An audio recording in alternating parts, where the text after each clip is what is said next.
সৃষ্টিকর্তা যে কোনো এক দিক দিয়ে তোমাকে শিক্ষা দিবে,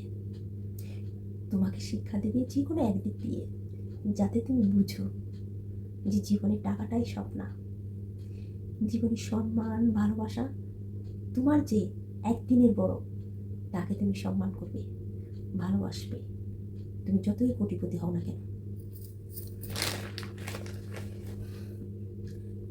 একটা কথা বলি, অনেকে হয়তো মাইন্ড করতে পারেন, তবে হ্যাঁ, এটা সত্যি।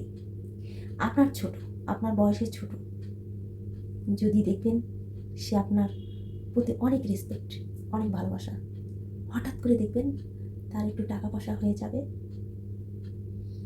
আপনার প্রতি রেসপেক্ট থাকা তো দূরের কথা, আপনাকে পাত্তাই দিবে না। আপনার নিজেদের মধ্যে ভালো মন্দ তখন তার মাথায় কাজ করে না, কারণ তার কয়টা টাকা হয়েছে, সবাইকে মনে করে আমি সেরা, আমি যেটা বলি তাই রাইট, আর অন্যেরা যেটা বলে সেটা রং, ভুল, বুঝলেন? সেটাই মনে করে অনেক অহংকার বোধ করে। অথচ দেখবেন অহংকার দেখালে কি হয়েছে ভাই, ভিতরে আছে কি জানেন? প্রচুর কষ্ট এই ধরনের মানুষের ভিতরে থাকে। উপরে আপনাকে বুঝায় যে আমি ভালো আছি, আমার চেয়ে সুখী মানুষ আর কেউ নাই, কিন্তু ভিতরে শেষ। কারণ খোদা তাআলা সৃষ্টিকর্তা যে কোনো এক দিক দিয়ে তোমাকে শিক্ষা দিবে, যে কোনো এক দিক দিয়ে, যাতে তুমি বুঝো যে জীবনের টাকাটাই সব না।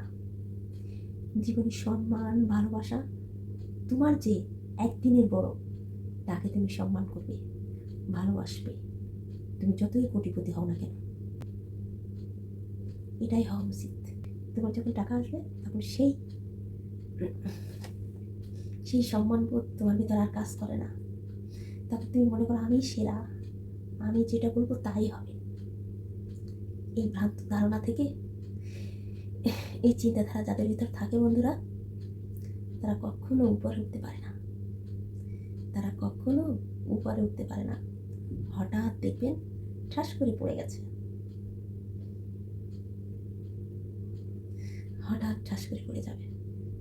কারণ ওই যে তার চিন্তাধারা, তার সমস্ত কথাবার্তা সব কিছু উল্টাপাল্টা, অহংকার। এই জন্য খোদা তাকে কখনো উপরে উঠায় না, যে কোনোভাবে তাকে দমন করার চেষ্টা করে, তাকে শিক্ষা দেয়।